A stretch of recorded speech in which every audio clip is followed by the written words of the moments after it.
Welcome to Charmed Life, a radio show discussing spirituality, magic, and the unconditional love of the universe. Thanks for tuning in. And I'm your host, Tricia Carr. Thank you for joining me today. I have to just take a moment to tell you all how blessed I am to have you in my life.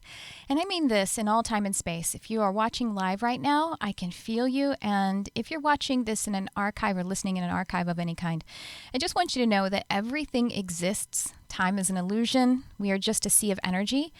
And I can feel you right now, and I appreciate you so much. So if you are listening to a podcast, or if you're watching this on my YouTube channel and you have a question that arises in your heart, and then suddenly the next thing you know, it's being answered by myself or my guest, know that that was heard. That's real. That's you co-creating it too. That's your magic. And that is the kind of work that we're doing here. So I really do appreciate you for that. I appreciate your contribution to my heart, to this plane, to this universe. I just want to take a moment to help you all feel your magic, because it's beautiful. And that's what I'm talking about when I say magic, when I'm in the show intro, when I say that it's about the unconditional love of the universe and magic. Well, that's when I say, time is an illusion. Well, because time is a condition. It's something that is a tool that we use that helps us to feel focused on this incarnated experience, which is a beautiful spiritual mission, to be focused on this incarnated experience, but to be awake in it, and recognize that even the experience of being incarnated is pretty much just a tool. It is, as my guest says, it's a story that we're telling right now. Today's guest is quite an amazing mentor on this entire plane in this universe, and I'm really excited to have her on. And before I do welcome this person, this amazing guest today, I want to remind you that you can subscribe, like, share, and comment, and that also is contributing some deep intention and some energy to this program, and also to sharing light, your light, our light, connecting, and it is doing work on this plane. And so I would love it if you would do that. It adds to the not only the literal algorithm of the the how things work in the tech field, but also in the algorithm of our hearts and minds. And I want to say also hello to the Lightworkers Lab. Hi, Lightworkers Lab. I am a teacher and a mentor a teacher and a guide, I should say, in the Lightworkers Lab, which is an online spiritual community. You can find the Lightworkers Lab and join for incredible free resources and powerful fellowship.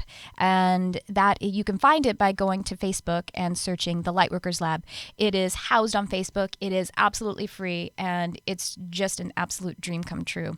And we're having live programs there every single night, taking, teaching and offering readings and different kinds of support. So I do hope you will find the Lightworkers Lab. And also my website is triciacarcharm.com. I have many services, one-on-one services, classes, and other programs up there. So I invite you to join me in any of those places. I look forward to it. We can get to know each other, like really, literally. We get to know each other, and I love it. So now, without further delay, I would love to welcome my guest today. She is a teacher and a mentor. She works with Empaths, and she teaches us all about the abundance matrix. Welcome, Amanda Flaker. Can you hear me, Amanda? Hey. Hey. How you doing? Great. How are you? Good. You look gorgeous. You look so beautiful. Thank you. I was thinking the same about you. Oh, thank you. Oh, we just show up to love on each other. Jarvis, you look beautiful too. This is my producer, Jarvis Essex. Well, Amanda, I just could not be any more thrilled to have you on today. The work you do is powerful. It's important. And like I said, you do talk about the abundance matrix. And while I was driving in today, just priming myself and listening to some of your work, and I heard come through from my guidance, she's an oracle. And I use the word prophet a lot, and it basically means similar to oracle. And you are an oracle, and you are really, really doing powerful work. So I thank you for that deeply. Thank you. Well, so let's tell everyone about, if you don't mind, can you share with us some of your journey and the work that you're doing?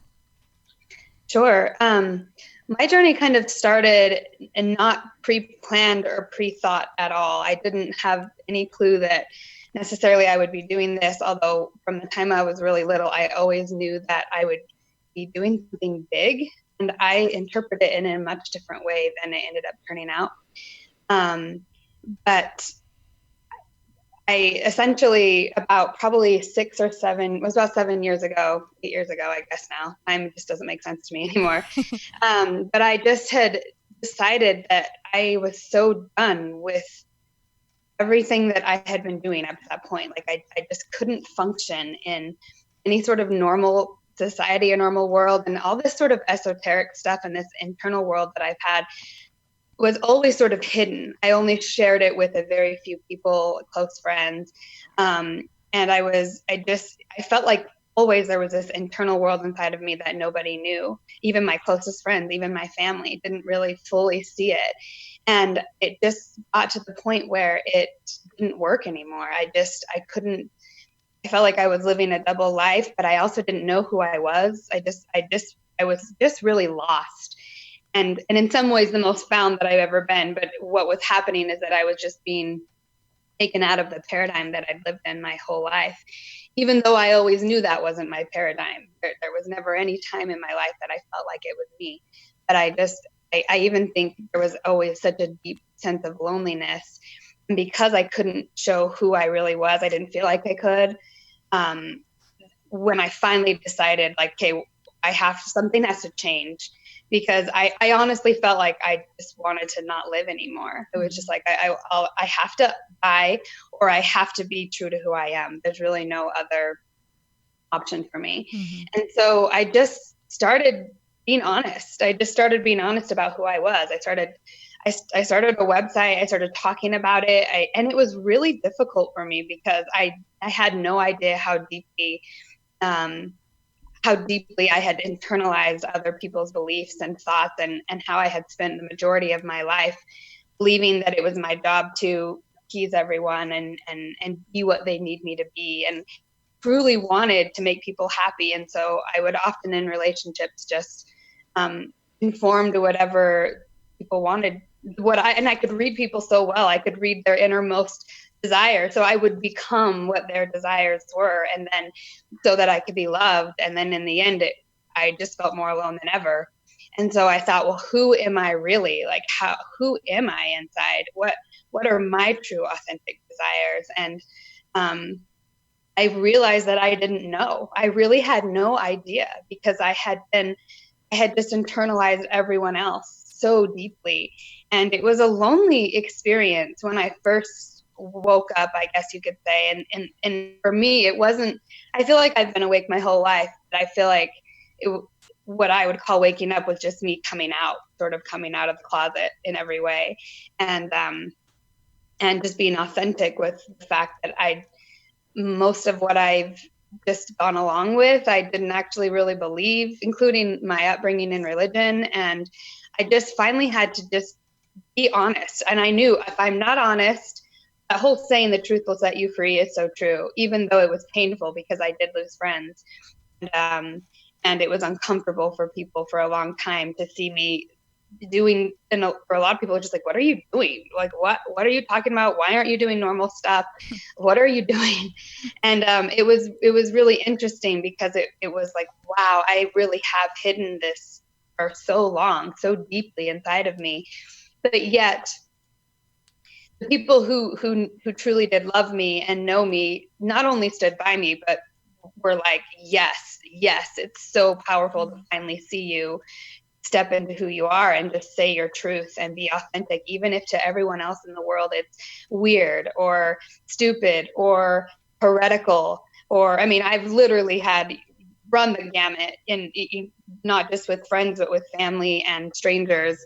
It's amazing. It's amazing what you get projected back to you when you first start stepping into your truth. And I realized on some level I had agreed to those things. That's why I kept it in. And so I had to realize I don't agree with those things. I have to be true to who I am. And the truth of the matter is, at the crux of it all, I just didn't want to participate in what I call matrix, the program that I had been participating in. And when I really got down to the bottom of it, it was essentially a core belief in lack. that I wasn't enough, that there's not enough, and not enough love, not enough resources, not enough. And so you have to, only certain people can be worthy of love. Only certain people can receive. And so you have to prove your worth. And I was so deeply in that game. And I think part of that was because my father was really deeply entrenched in that. And he put that very strongly on all of us, all of his children, this sense of conditional love. And he didn't mean to. It just was how he was raised. And just the culture I grew up in and everything, it just deeply embedded the belief in me that I had to earn my worth. I had to prove I was worthy of love. And there were so many things that happened in my childhood that really hurt me on such a deep, deep level. And I truly believe that maybe maybe I was just bad at my core, and maybe I wasn't worthy of love. And maybe that's why my mom had died and I had been sexually abused, and just different things that had happened. I realized as I started really coming into who I was and stepping into the deeper truth that I had always known, always, like spirit has never left me. It was just, the difference was I was finally saying, no, I believe that inner voice in me over this program that I've been programmed with. I choose to delete that program. I no longer am going to believe that anymore. I have to break up with it.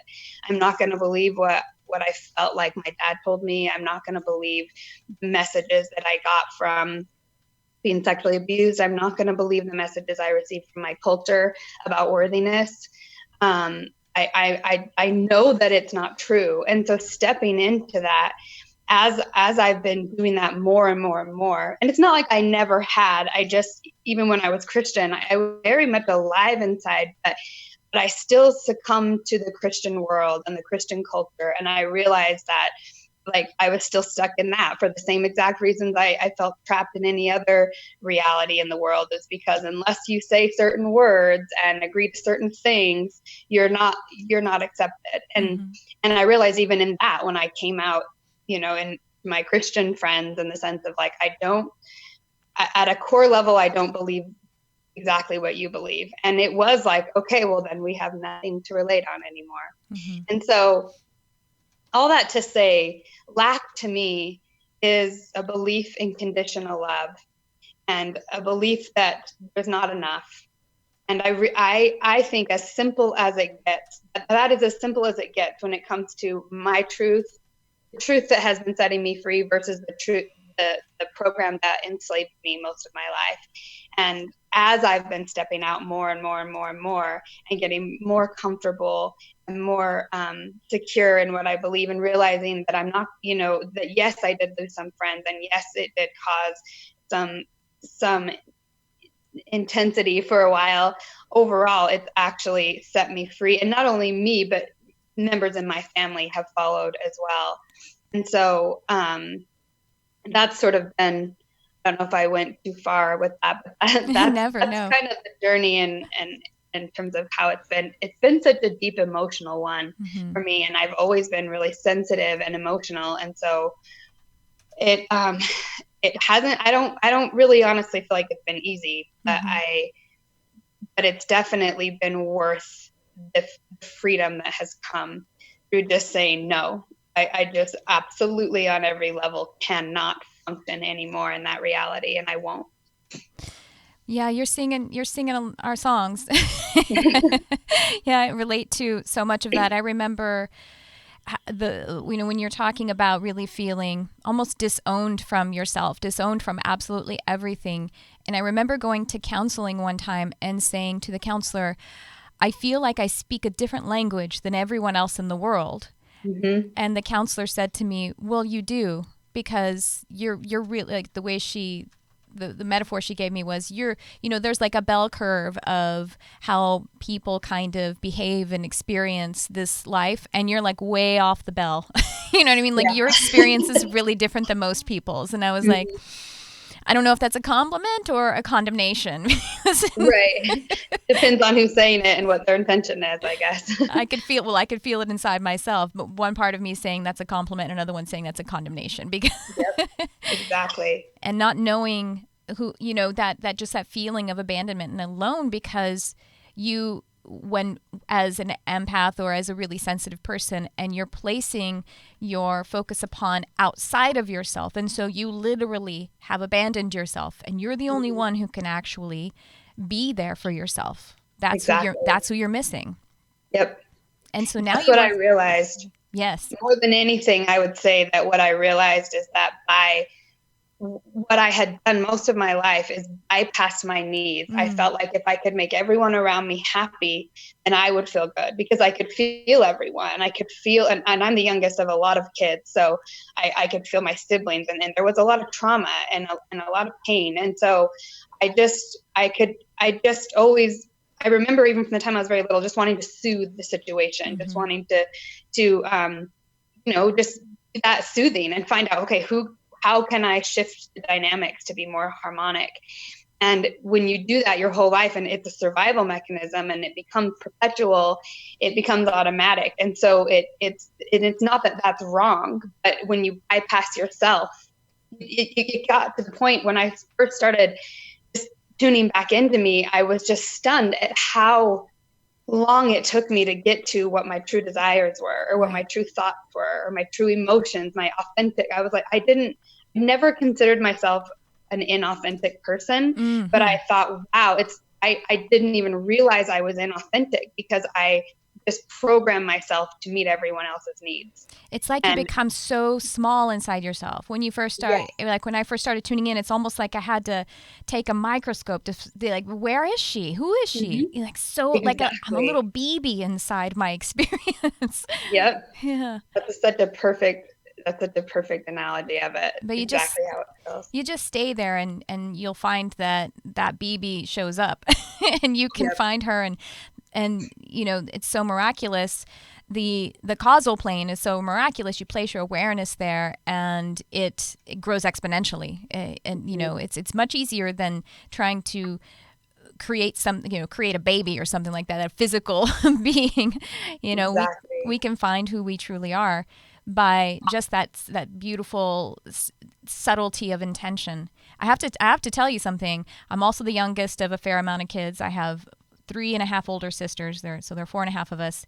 A lot of trauma and abuse. My father was an alcoholic and beat my mother, and then there was, after we left my father, there was this narcissist that was my father figure, and so I I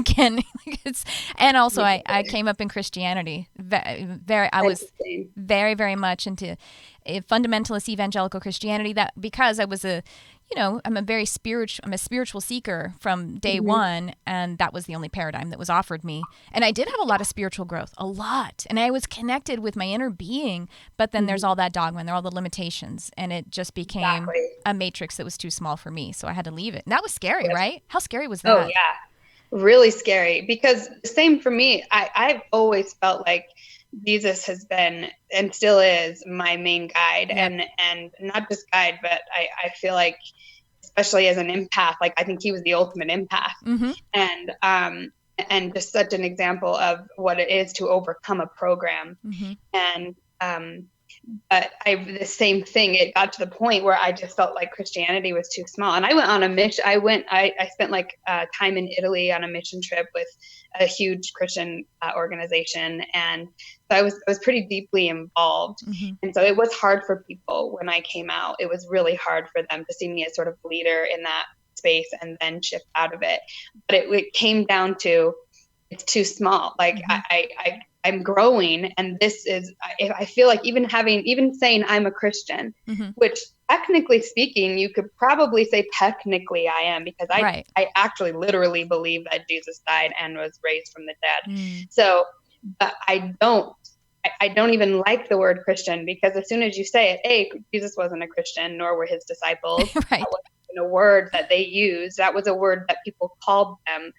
And so, but it now the word Christian is so associated with a system, and that system was born in lack. And it's not the way. It was a pointer of the way, but it's not the way. And you have so many people so entrenched in that system that they can't wake up, because waking up means taking full responsibility and seeing and actually seeing the whole picture. And Jesus said, you'll do even greater things than I did. And I felt like in the Christian world, when I was in it, to say something like that would be blasphemous. Absolutely. Well, I know, right? To literally quote, not only that, something that, when we talk about, yeah, sure, you and I are healers, but Jesus never claimed to even be a healer and, of course, I don't believe that the book of the Bible that we have right now is infallible. That is ludicrous, because I can literally tear out 3 chapters and hand it to you, and it doesn't defy the law of physics and self-heal. You know what I mean? Like that's just logical. But there is some gold in there. And when the woman touched the hem of his garment and he felt energy leave him, and he turned to her and said, "Daughter, you healed yourself." He didn't say, "I healed you." He said, exactly, "You healed yourself. You are all God's."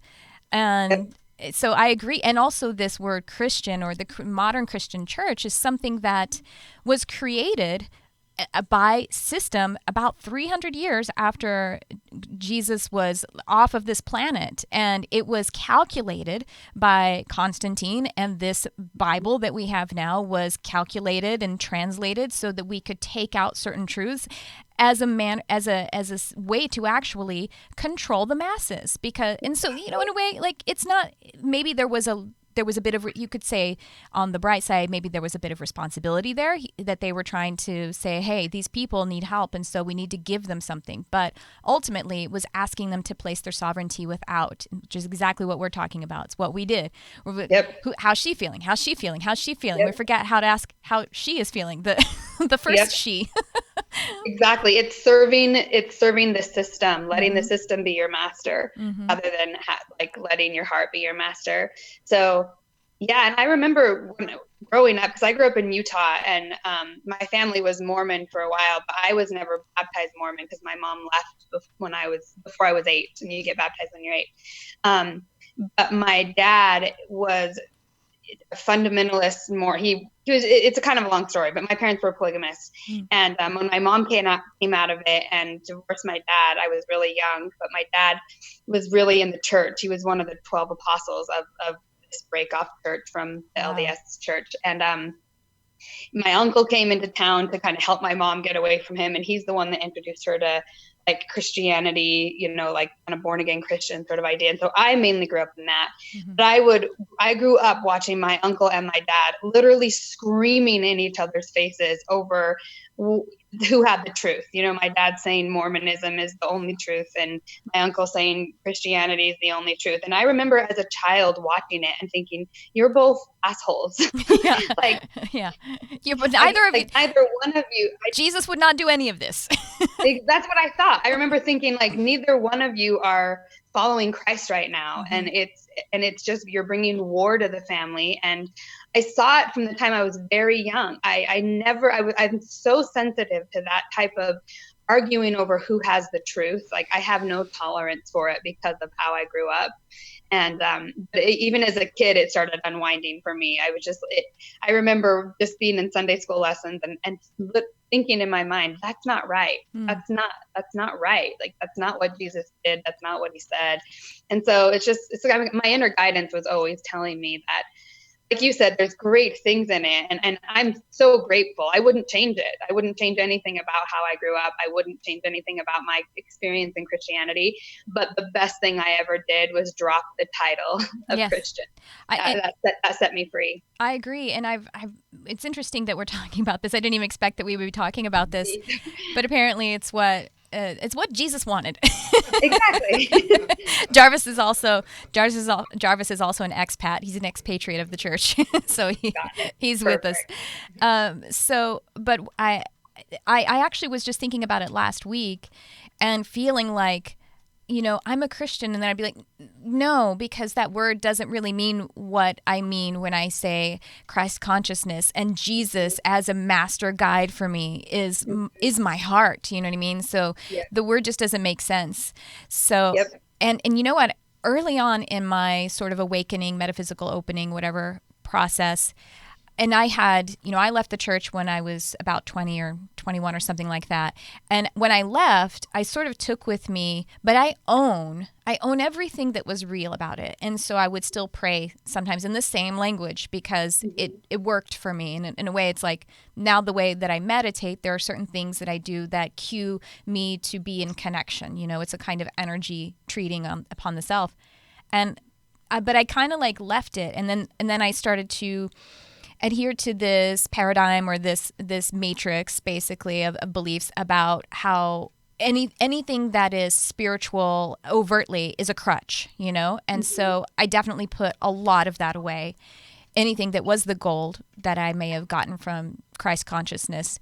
And so when I was coming back to the fullness of who I am and it doesn't matter what someone else thinks, it's all about who I am and how I experience the spiritual side of myself. And I had a vision in meditation, Jesus, he came to me and he said, "There's no wrong way to love me." And I'm going to cry right now because then it kind of echoed also. And it was, there's no wrong way to love. There's no wrong way to love. It's when love is the goal, or like seek ye first the kingdom of heaven, which is basically unconditional love, then all of these things will be added unto you. And there's no wrong way to get there. And there's no wrong manner to do it. There's no wrong method of loving. Yep. When it's true because love. there's only that, there's the vibration of love, and that you can take any route to tune into that, but you can't fake it. You can't fake that actual vibration, So whatever it takes to get you there, to open your heart up, to get to that space of unconditional love, it's going to be different in everyone's journey because we all have blocks and wounds in different ways. And so something that may work really well for someone else may not only not work for me, but be actually detrimental. Mm-hmm. And, working with empaths, when I work with empaths and, sensitive people, highly sensitive people, because, creative artists are also functioning in the empath kind of function. And these sensitive people, I tell them that you came in as an expert feeler and you've maintained this natural ability to be an expert feeler. So as an expert feeler, it's really easy to feel absolutely anything. And the easiest thing to feel is love because it is the highest, biggest, smelliest, loudest, brightest vibration. So you're safe no matter what. You can use that heart that is so tuned in to anything that it wants to. And all you have to do is tune into that simple frequency of love. Yep. And you actually, I would love for you to talk about how evolution is really calling forth empaths, and that the empath function is in high demand. I've heard you speak of this. Well, I really truly believe, as a species evolves when it needs to, it's either going to die or it has to develop something to continue on. And consciousness evolves, and we know that, and it expands. Just look at where we are now compared to where we were even 30 years ago, and 100 years ago, especially. People like you and me were still being killed. Mm-hmm. And so I believe that what's happened at a deep level is that in our recorded history in the last 2,000 years or so, first of all, we don't have the full picture of what's actually happened. So we pretty much have the stories and the program of war. Humanity has been at war with itself, period.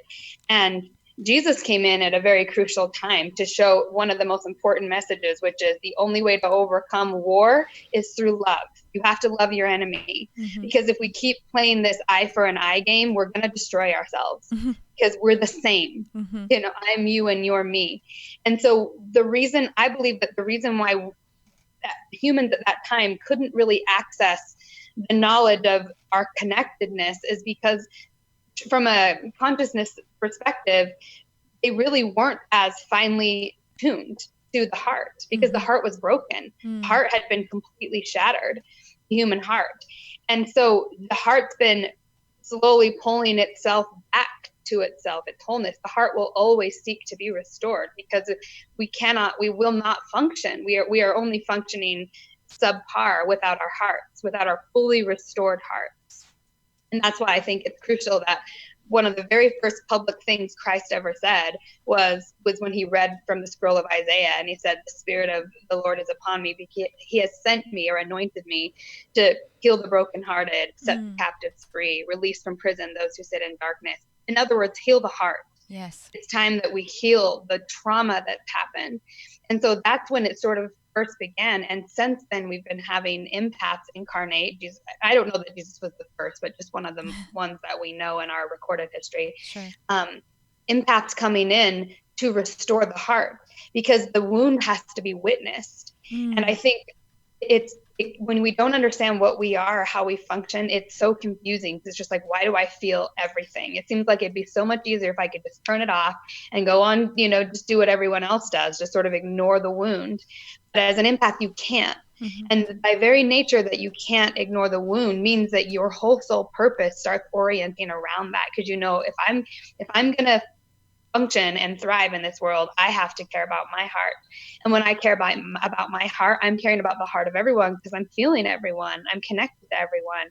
And so for me, when I decided, okay, I have to be true to my heart, that process for me set me and so many people free, and continues to do so, because the evolution part of it, like you said, is, I think right now we have hit critical mass. Yes. In the sense that the world for this whole time in this recorded history that we have has been under the dominion, or the program, you could say, in the matrix of lack. Has been deeply programmed. The mind has programmed that in there, that there is not enough, that we're limited, that there's only this life. There's no concept of eternity, of infinity, of infinite potential. And things like the computer and our technology that we have has started to help the brain, the mind, see, oh, wait, there is another reality. There is an unseen reality. We can connect to people across the planet in an instant. That's all a reflection of what we are, and what esoterics have been talking about this whole time, what Jesus talked about. But without the technology, the mind could kind of scoff at the heart and be like, oh, ha, ha, ha, you stupid people that believe in an unseen world, but now we know actually it's true. And it's hit critical mass in the sense that people are waking up in droves. It's unlike anything that's ever happened again in our recorded history. So, and I think more and more is going to be coming out about our real history and technology that we've had in the past. And so the role that empaths play in that is that we are an example of what it means when we tune into the heart, when we allow ourselves, our finely tuned instruments, to be finely tuned. In other words, not go with the lack programming, not go with the idea of numbing the heart, but actually tuning it on more, tuning our sensitivities more, becoming more awake. We actually are that touch point for humanity. And we start lighting up that grid, because the heart is more powerful than the mind. You probably heard me talk about that a lot. I always talk about that. Yeah, say it again, though. 5,000. Please say that again. Yeah. So the Institute of Heart Math is where you can look at this information. But they've proven that the heart is 5,000 times more magnetically powerful than the brain, and 60 times more electrically powerful than the brain. And so, and also now that we have the concept of our electromagnetic field, we know that's a real thing. That is literally how we function in this matrix, that we are emitting energy and we're magnetizing energy to us. And when we do it from the heart, when we're coming from the heart, literally we're 5,000 times more powerful in our magnetism, and 60 times more powerful in the way we emit our energy. So I love that picture that you have up of the toroidal field, because that's how our real internet works, right there. That's what we're programming with our thoughts and our emotions, and that's what we're then reflecting our reality back to us. And so I truly believe that being an empath is tuning into our real technology. And the more of us that do it, the more we're going to see how our technology actually works. And we won't need the systems. And that's why there's this stronghold on it, because the systems, just like church or the internet or any system that we set up to help us, if we believe we have to have it or we won't survive, that's when we go to war. Because people feel their whole livelihoods are on it. Like our identities are so wrapped up in whether you're a pastor of a Christian church or whether you're a marketing designer for websites. So, the new technology would be, we're really shifting out of, we're not going to need websites. We're not going to need that can connect with our audience, because we can do that instantly through our signal that we send out in our electromagnetic field. And that's, of course, a little further down the road, but I think the shift right now, that it is so important that we all start realizing we're shifting, and it's way bigger than we think, and leave room for an exit plan in all of our systems, not make ourselves too dependent on our systems, and not even make any of our identities too dependent on the system. You know what I mean? Like even Absolutely. our jobs or whatever. Right. And, Jarvis heard me talk, everyone's heard me talk about this a lot too. I completely agree.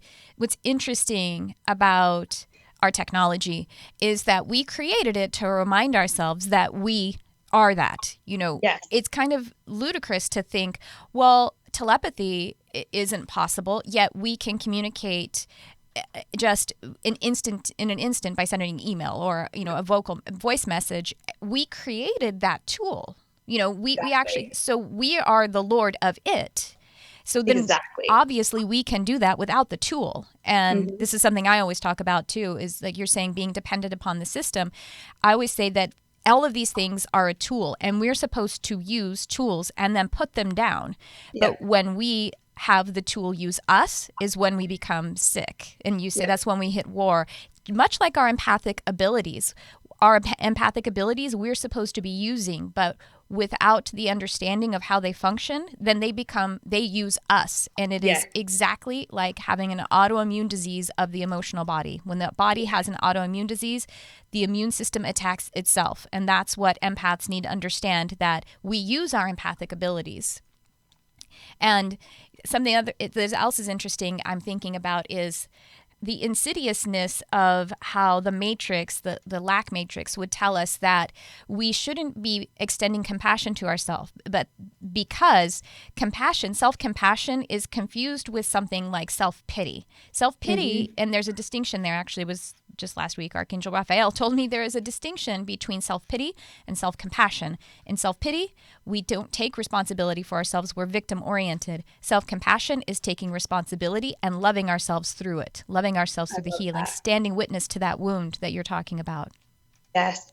Well, because at the end of the day, this is what I've realized. If I abandon myself, then that's it. Like we cannot abandon ourselves. Yes. We are the steward of our experience here, and we are witnessing it. The part of us that has witnessed our whole life, that higher self, that is there for us for a reason. We are meant to be witnessed, and it is the most intimate relationship that we can have. And if we witness ourselves and then abandon ourselves, that is just causing more of that wound, because the only way to actually heal through our technology is through love. Love is the only way to heal. And I think the reason why we abandon ourselves, when we look back at what we've done and what we've been, because the closer we get to the heart, the more we're going to feel how much it hurt to be separated. And we're going to see and have to take responsibility for what we've created as we've been separate from the heart. War, and we've enslaved people, and this is humanity as a whole, and we've all been born into it, we've all been programmed into it, we've all participated in it. And so we have to find a space of compassion and love, and it has to start with us, with our own selves. And you talk about that it's so important for us to unplug at times, and simple acts. Would you say? I mean, what is your advice on that? Does those simple acts can help you just to orient, or do even then more grand acts of unplugging, like you say, not being dependent upon it? How do you counsel people to take steps toward that? Well, the first thing is to get really oriented with the voice inside that is coming from your higher self, like coming from the source of love, versus a voice of lack. Because we are so deeply programmed with the mind. So the mind is all about survival, and therefore its motivation is fear. It wants to survive, and it doesn't want to move towards anything that's fearful. And so its decisions are made in fear. But when we can get really clear about the voice of abundance, the voice of love, that's a source, that infinite source of where we came from, the motivation and the navigation, the guidance we get is much different. And so first and foremost is just getting really in touch with that inner voice. And to me, unplugging means, I think it's important for people to unplug from anything they feel extremely dependent on, even if it's church, even if it's therapy. even if it's whatever it is, even if it's things that are actually good for you, just taking time, even if it's your friends that you're really close to, if you're one of those people that always need to be with someone. Unplugging just means getting alone with your heart and getting clear. And what I like to remind people to do is tune into their heart, and even just putting your hand on your heart is a way of like, every time I do it, I'm like, oh yeah, I have a body, it's like, because I can so be up here all the time. And it's like, my body's vulnerable. My body has needs, and my body feels scared sometimes. And there's reasons for that, because I have DNA that carries memory, and there's deep trauma. And I've been through trauma myself. And so sometimes just tuning in, I remember, wow, like I'm vulnerable. I'm not invincible. And I think when we get so deeply in the mind and proving our worth and avoiding or evading things that may cause us not to survive, we forget this, just this connection with, first and foremost, we're the stewards of this body. And this is and we are meant to govern it well and love it well.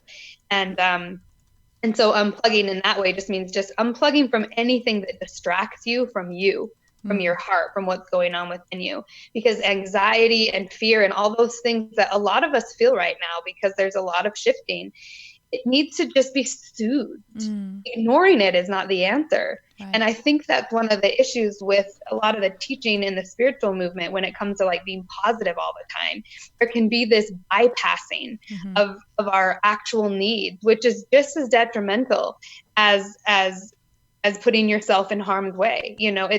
It's in other words, it's not about being positive. Being spiritual is not about being positive. It's about being aware, and it's about being authentic. And so when you can witness how you truly authentically feel without judgment, and be honest about your vulnerabilities, that soothes the electromagnetic field, and it causes there to be trust and intimacy with you, your body, and your internal voice. And there needs to be that intimacy. And usually when we're separated from our hearts, really we're in self-conflict. There's always this inner war going on, because we're at such a deep level just not accepting what we are, which is human and therefore vulnerable. Vulnerability is the gateway, it's the pathway to transparency, to authenticity. Because it just is, it's just the catalyst, or it's the switch over to it. And being vulnerable, being authentic in that way, being vulnerable, which switches you into authenticity, that in itself, activating that frequency, just like anything else. Like self-abandonment is just activating abandonment, and that's what you're offering the field then. So being vulnerable and a true witness without judgment, without condition, is healing, not just yourself, but it is activating the frequency of healing. And it is being the change you want to see in the world. It is then triggering people. It is people come into your experience again, and they're sharing a frequency with you. That's how the law of attraction works. And they are now in the energy or the frequency of actually being vulnerable and feeling who they are. And I think that's sometimes, like you were saying at the early part of your journey, and it would frighten people, because they come into your space where you're starting to feel who you are, and then it causes them to start to reach, and then they feel scared because they're grasping and they don't feel it, they don't know.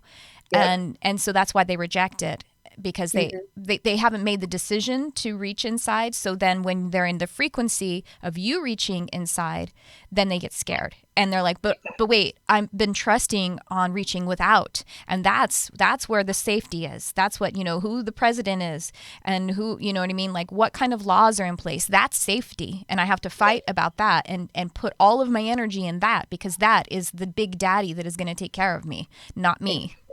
Yep. And Daddy lets us down, doesn't he? Exactly. Yeah, I think there's that saying that people, I think it was Benjamin Franklin that said it. I can't remember actually who said this quote, but it's one of my favorite ones, because it said, I'm kind of paraphrasing, but anyone who will give up their freedom for security will lose both and deserves neither. Yes, that's true. We can't truly be free and put our trust in something outside of us and just go on autopilot and go to sleep.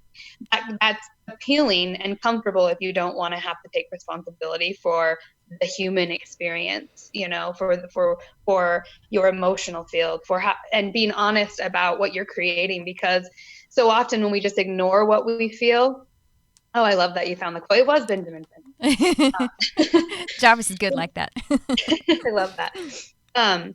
When we just ignore how we feel and we're not honest about it, we just are in denial, but those things still there and they go subconscious. Mm-hmm. And that's how our shadow's created. And it is creating and doing things all the time. And that's the biggest thing. I think a lot of empaths, when I work with them, when they're first waking up, they're shocked to realize how much darkness they have inside of them, because they've so identified with being a light worker and being a good person and being the sensitive one. But they also have just neglected and suppressed so much of their true authentic feelings, especially the ones that don't feel good to feel, like when you have negative emotions towards somebody. And we're not meant to identify with our emotions. They're just messengers. And so part of all of this is just understanding how emotions work and what their function is, and not identifying with them like that's me. If I'm sad right now, then that means I am sadness. You know, emotions are just a vibration. They're just a state of being, and they're meant to help our vibration heal.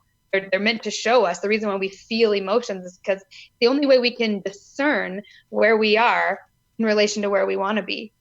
The mind can't do that. The mind doesn't have the ability to discern without feeling, because it can only rely on the past, on knowledge from the past. But the heart can discern. And the only way to really discern is to feel and then think about how you feel and determine and discern where you are in relation to where you want to be. We have to know how to do that, how to read emotions. Yes. I am not my emotions, but they are mine. This is an affirmation that actually came through the other day while I was in session. Yes, I am not my emotions, but they are mine. And because they are messengers, and they are important messengers. And this is something I think that sensitive people that are healing, that when they're kind of heading in, or when let's say they're avoiding some healing, it's because they're afraid to feel emotions, as the emotions that are in that shadow, or, you know, from past trauma, because the belief is put it away, because then we're going to experience it again. We're going to become injured by feeling those emotions. But the fact is, you have them all, you're already at a state of injury. So you've already stored all of that stuff away. So we're not going to go in and have the sexual trauma again. It's already happened and you're holding it. So we want to shine that light on it, that shadow, and then we release it. And I get it, because there are some kinds of counseling and talk therapy and all that kind of stuff, depending on the practitioner, depending on the actual, doctor or whomever, who do ask people to wallow and re-injure themselves and wallow and wallow and wallow in it, rather than just moving through it, listening to it with compassion. Right. And I think the key to letting it go is changing the programming, because a lot of how I can't speak for everyone, but for the example with sexual abuse, a lot of the emotions cause you to trigger beliefs about yourself that are really negative. And that's actually what's painful. It's the belief we're having about the experience, or about the emotion is what hurts, versus the emotion itself. And so by allowing ourselves to truly feel it and really think, hey, what is it that I'm feeling? Okay, it's shame. Why do I feel shame? And when you go into it, it's because of a belief often that we've agreed with at some point, that I'm not enough, that I did something wrong, that I'm bad, that I'm unworthy of love. And so when we can go in and feel it, it's like not only witnessing the wound and witnessing what actually happened in that moment, but the transference of the belief. That moment, that seed of darkness, so to speak, was implanted, was when I believed, yes, I am unworthy of love. Yes, I am a bad person. And that seed of darkness had to be pulled out. And I had to replant the belief that I'm worthy of love. And the interesting thing is specifically the being worthy of love thing has been something ever since my mom died, that really I just struggled with at such a deep level, just feeling unworthy of love. And I remember one time I was praying and I was just crying, because I just had felt so alone. And I heard the voice of God, I guess, in my mind say, why do you think your name's Amanda? And I thought about it for a second, and the name Amanda means worthy of love. That's literally what the name means. Wow. And I heard him say, I wanted your mind to know, even if you consciously don't know, every time that someone says your name, the universe is reminding you and speaking out loud, affirming that you're worthy of love. And I just was like, wow, it's so powerful. I'd never really put that association together. I knew what my name meant, but I didn't. It's like literally my name is key to my healing. Wow. And your mother gave that to you. Well, Yes, your father, exactly. I guess, possibly too, but your mother definitely did. And she gave that to you. And from that soul level or higher self level, knowing that that was what was going to sustain you when she was no longer physically here. And that's incredible. Yeah. Jarvis and I are both crying, just so you know. Oh. Yeah. Yeah, I have had moments, a few moments like that. One other one that I'll share is when I was in Italy, and it's actually, Italy is what I went on a mission trip, and I was there for almost a year. And it was the first time I'd ever been away from Utah, away from my life. It was the furthest away I'd ever been from my family. And that's when I started healing. That's when all the pain started coming up. That's actually when I first told anyone about the sexual abuse that had happened. No one knew. I had never told anyone. It was a family friend. And in Italy is when it started coming out. And I thought, what is wrong with me? Because I'm supposed to be here, like preaching God's word, and I'm falling apart inside, and I can't even. And I missed my mom so much. I'd never really grieved her death, because after she died, I moved in with my dad, and he sort of was very anti-therapy or anything, and just never mentioned her. Never asked me how I was. Never said a word. So I just thought something was wrong with me, because I wasn't okay, and I didn't know how to be okay. And so when I was in Italy, it was like something about that space just let it out. And I just remember starting to cry, and I cried and cried and cried and cried, and I would just cry all the time. And it felt amazing in a way, but I couldn't even understand it. I felt like I had no hold on myself. And one night I had a nightmare about the sexual abuse, and I woke up and I was sobbing, and I just said out loud, like, God, I miss my mom. I want my mom. Yeah. And I heard that audible voice in my head say, open the Bible. And I just was like, okay, I just happened to have one right next to me, and I flipped it open just randomly, and it happened to land in this verse in Isaiah, and literally the words popped off the page. It said, as a mother comforts her child, so I will comfort you. And gosh. I remember just thinking, like, it was the first time that I had ever realized that God could be like a mother. And because, when you're raised in Christianity, you only ever hear him as God, a father. And I never knew my father when I was younger. I mean, I knew him, but I wasn't close with him at all. And then when my mom died, it was just, we never had a relationship. It was just awful. So I just couldn't comprehend God I couldn't comprehend a father that loved me. Right. So when that moment happened where I felt like God said, as a mother comforts her child, and it was literally, I said, God, I want my mom. And I felt like God was saying, I'm your mom. Yeah. And I am holding you. And the verse goes on to say how, like, I will hold you at my breast and it nurture you. It just was the most beautiful verse. And I remember that was one of the first times that I had ever really felt like, wow, like, I am loved. I am intimately loved. And it's not because of anything I've done or because I'm worthy of it or not. I just am. You just are. Yes. I am. Yes. Wow, we are out of time. Jarvis is officially crying, officially sobbing. I'm not even kidding. He's not on camera.